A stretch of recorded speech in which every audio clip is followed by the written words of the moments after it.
The original Xbox is from a time before LCD TVs and flat screen monitors. In fact, the first Xbox shipped almost a year before the first HDMI specification was released. Back then, the best way to experience the Xbox was to use a component video cable and a TV that had a component input. But at the time, component inputs were pretty rare on a TV, and only high-end TVs could support the Xbox's highest resolutions of 720p and 1080i. Nowadays, high-resolution flat panel TVs are pretty common, and using an upscaler like the RetroTink 5X or the OSSC, you can connect your original Xbox to those TVs using HDMI. But it would be so much more convenient if you could connect an Xbox directly to one of those TVs without having to use an upscaler and a component cable. That's where the Xbox HD Plus comes in. The Xbox HD Plus is an internal HDMI mod that allows you to connect your Xbox directly to a modern TV. And by using a custom BIOS and the Xbox HD Plus app, the Xbox HD Plus can actually upscale any original Xbox game to any of the Xbox's higher resolutions of 720p and 1080i. I'm going to be installing the Xbox HD Plus into the final revision of the original Xbox, version 1.6. But if you have an older revision of the Xbox, version 1.0 to 1.5,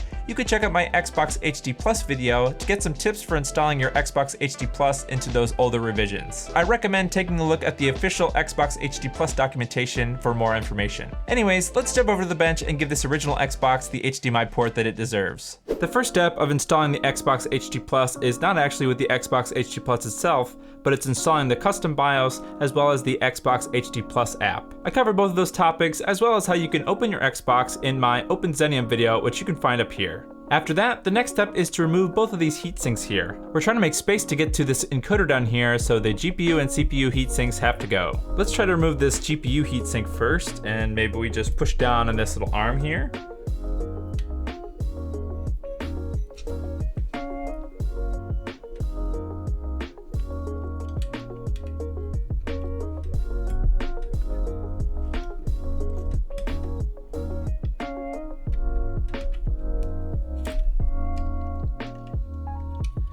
And there it comes.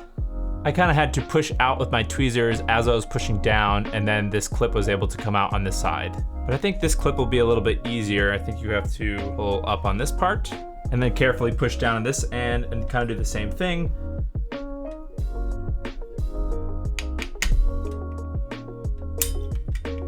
Take this clip off. And now we can see what's under these heat sinks. This GPU one is having a little bit of a hard time. I may have to heat this up with a heat gun like I did with my 1.0 Xbox. But let's see what's under this one here. Wow, it almost looks like there's no thermal paste on this at all. I've got this Harbor Freight heat gun. I'm gonna go very carefully because there's no temperature regulation or airflow control on this at all. I'm just gonna do a little bit to try to heat this heatsink up.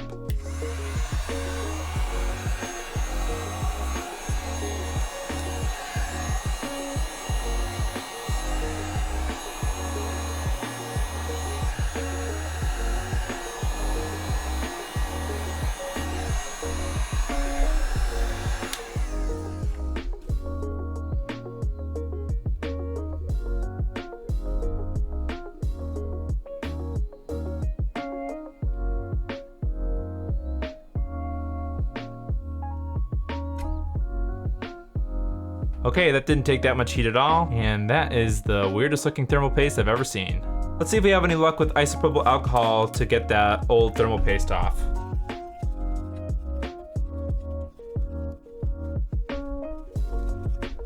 I won't say it's particularly easy, but it is a lot easier than my 1.0 Xbox. It's not perfect, but it'll do for now. And let's do the same thing for the CPU up here. There really wasn't a ton I could do about the CPU. As you can see, there's still some around the edges there, but it was really hard and I didn't really want to scratch it, so I think it's safe to move on. With those two heatsinks removed, we have to remove this black plastic bracket that's around here so that we have better access to this encoder up here. Now, I've never actually seen these types of clips before, but I'm gonna try to use my little needle nose pliers here to pull up on the very top part of each of these tabs. They're little black plastic tabs that go through the motherboard here. So I'm gonna pull up on that center pin and then we're gonna try to pull these tabs out.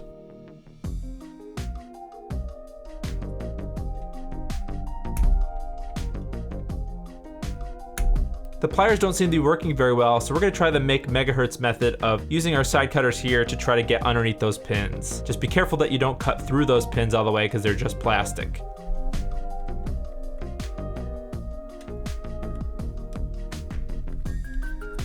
Oh yeah, that seemed to work.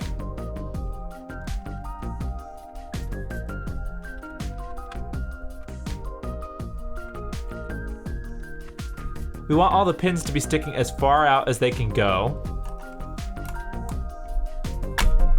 Oops, I actually pulled one all the way out. So I guess we want to actually pull them all the way out.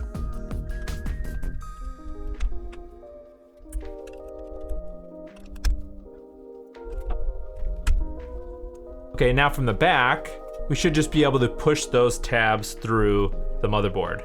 Maybe give them a little squeeze with our pliers or tweezers. Oh yeah, looks like the whole bracket's coming off.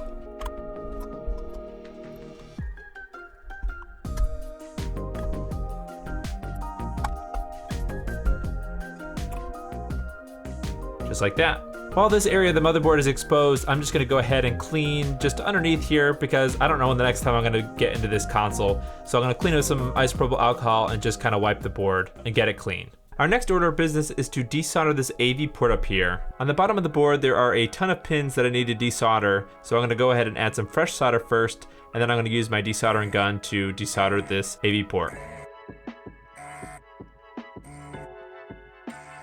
As you can tell, there are a bunch of pins that didn't desolder very well. This happened actually to my last Xbox too. There must just be a large ground plane or just some place where the heat is being soaked away from these pins, so they're not being desoldered very well. I'm gonna add some more solder to each one of those pins, and then I'm gonna turn the heat up on my desoldering gun and give these pins a little bit more time, and then try the desoldering gun again.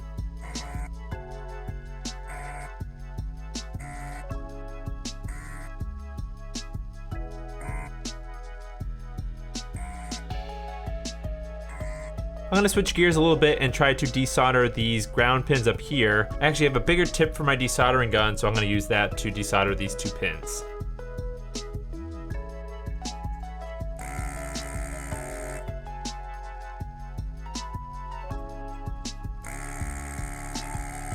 It seems like there's only this one stubborn one left, so I'm just gonna use my soldering iron and try to heat it up, and maybe the whole thing will fall out. All right, I think everything is loose. Let's just wiggle this thing out of here.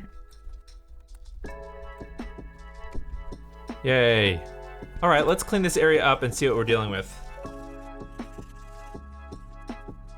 Well, this area in the middle kind of got beaten up by the heat, but I think we're gonna be okay. In the next step, we're gonna actually bridge some of these pins on the underside of the AV port. I'm gonna take a piece of component leg. This is probably from a capacitor that I had lying around, and I'm going to bridge some of these pins in the middle of the AV port. I'm actually gonna show something that a commenter taught me about how to bridge these, and it's kind of like create a staple out of this component leg. See if I can do it okay with my tweezers. Kind of make a staple like this, and then we're gonna put it into the holes. First one has to go 1, 2, 3, 4 holes over, and it's basically the top and the bottom here. Something like that. And let's go ahead and solder it. That seemed to work pretty good, so let's try another one for the next set of pins. And this one is gonna go kind of right next to those ones, but to the right. And solder it in. Okay, while I'm here, I'm totally going to check and see if I shorted any of those pads or those wires together.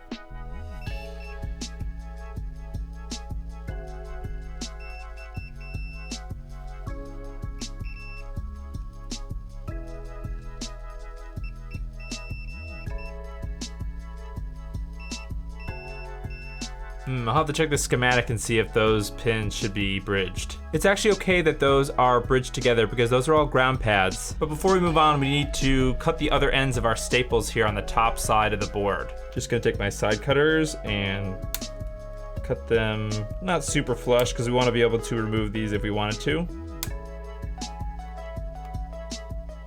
Okay, there we go. That should not be a problem. Now it's time to solder the flex cable onto these resistor arrays up here. Now I have to be honest and say that this is not the first flex cable I've tried to install on this Xbox. If you follow me on Twitter, you'll know that I had a pretty epic fail. I was soldering at too high of a temperature and I lifted the pads on the flex cable here on the far right side. I could have scraped the solder mask off of these flex cables here and used some really thin like magnet wire and repaired it myself, but I figured I would try it again on a new flex cable here so that you guys could follow along with your flex cables. But I've learned a couple of things since then, so let me give you some tips for how to solder this flex cable onto those resistors. First things first, I'm gonna use my J-tip. I was not using my J-tip originally, I was just using a chisel tip. Hopefully this will be better at spreading the heat around so that it's not kind of concentrated in one spot. The second tip is to definitely turn down your soldering iron. I usually solder at 650 degrees Fahrenheit, so I'm gonna turn that way down. I'm gonna try 550 degrees Fahrenheit. And third, I'm gonna try some even better flux than what I was using before.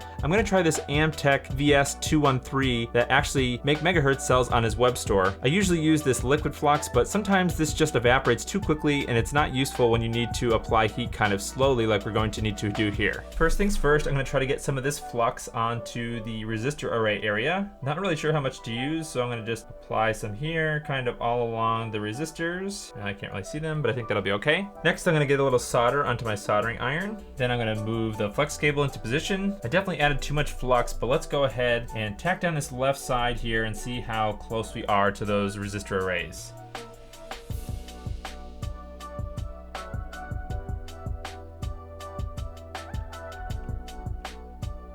I'm gonna add a little bit more solder.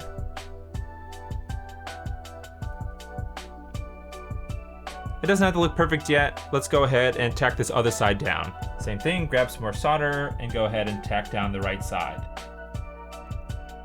This lower temperature works way better than what I was doing before. Now let's add some solder to these middle arrays here. This side looks really good, so let's go ahead and clean up on this side over here.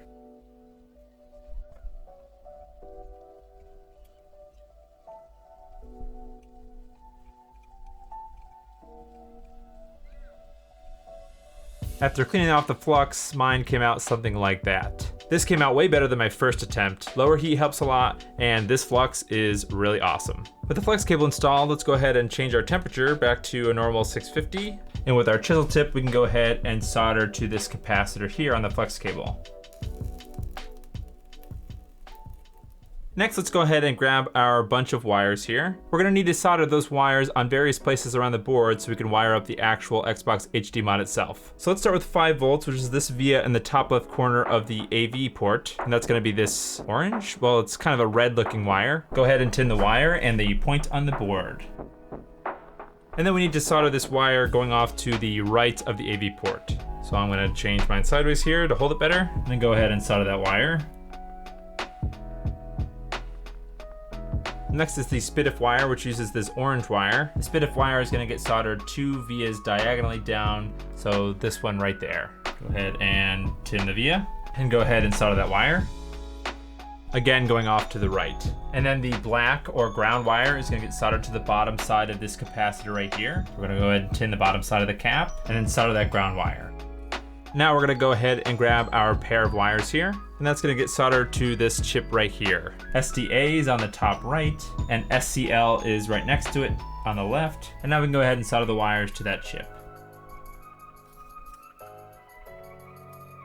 Go ahead and put this aside for a second, and let's grab our Xbox shell. We're gonna need to take everything out of this and remove this metal shield.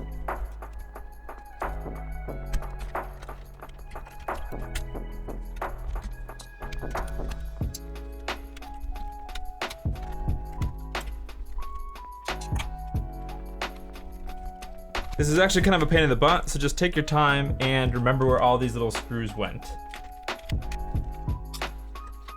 So I've got to take apart the face part here by kind of dislodging this corner over here. I use my flat end of my tweezers, and as soon as you undo one side, you can kind of go down the line with the black clips and just kind of pull the whole thing out. And now we can finally take this part out. And the shield just kind of comes out. All so that this little black piece can just kind of go in here.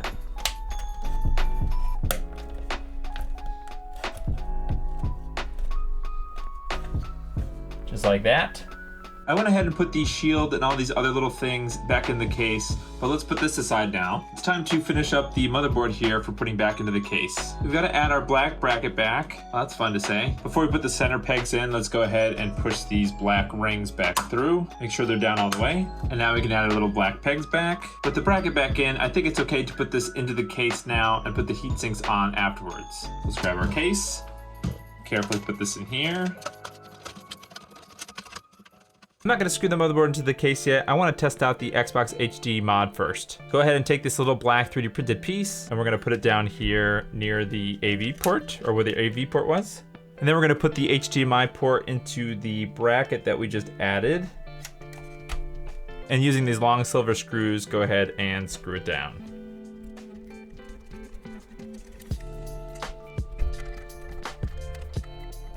The last thing we have to do before we put the heatsinks on and test out the console is to solder these wires to the top of the mod. So black is ground, goes to this ground pad, orange is SPDIF, goes to the SPDIF pad, and red is 5 volts, goes to the 5 volt pad. And over here, a ribbon cable goes to SCL and SDA. One thing that we have to keep in mind when soldering these wires down here is that the DVD drive kind of gets in the way. If you notice when you put the DVD drive in, it's gonna go right on top of those wires in there. So you just gotta be careful how you route the wires around the disk drive. So let's get started by tinning all these pads.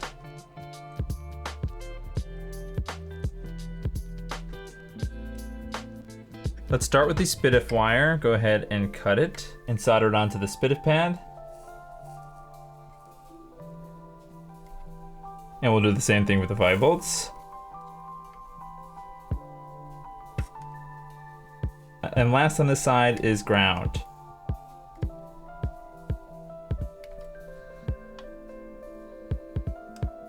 Let's do a quick disk drive test.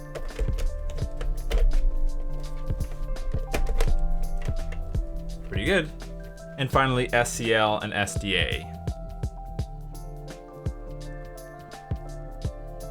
Now we've got to put the flex cable into this flex cable connector.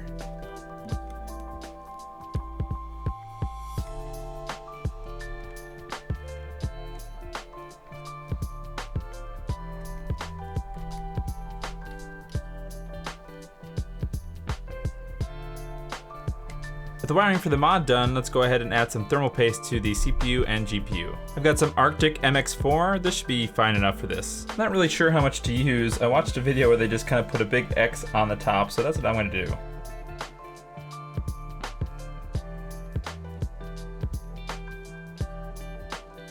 Yeah, maybe that's too much.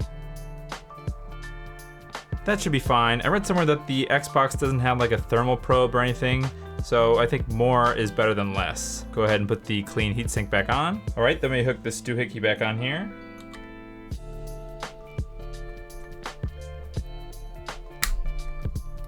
And I think I'll just use a normal CPU sized amount on the CPU.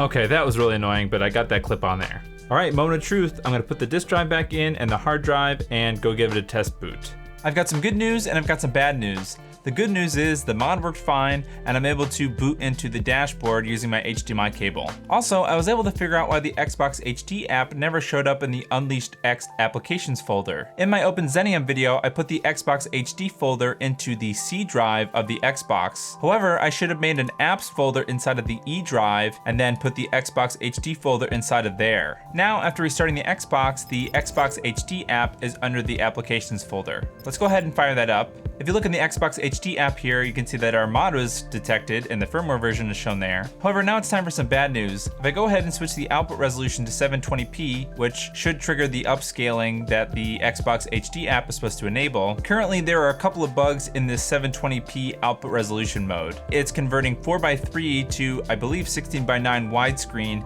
Basically, it's stretching the aspect ratio out. So you can see here in Halo, the 4:3 aspect ratio has been stretched out to 16:9. Now, obviously, the workaround to this 4:3 to 16:9 is to just switch your monitor or TV to 4:3 mode, but this will be a lot easier after the aspect ratio bug has been fixed. The second issue is that there is a large bar at the top of the screen here. Basically, it seems like it's stretching out the pixels at the top of the screen. I reached out to Make Megahertz in his Discord, and he said that he hasn't had time to work on these bugs yet, but it sounds like both of them are fixable. So for now, I don't think it's really fair to do any further testing in the Xbox HD app until those issues are addressed. Let me know know in the comments if you'd like a whole separate video just kind of going through the different features of that Xbox HD app. Leave a like on this video if it helped you install your Xbox HD Plus, and get subscribed so you don't miss any of my latest console modding tutorials. Thanks for watching, and I'll see you in the next video.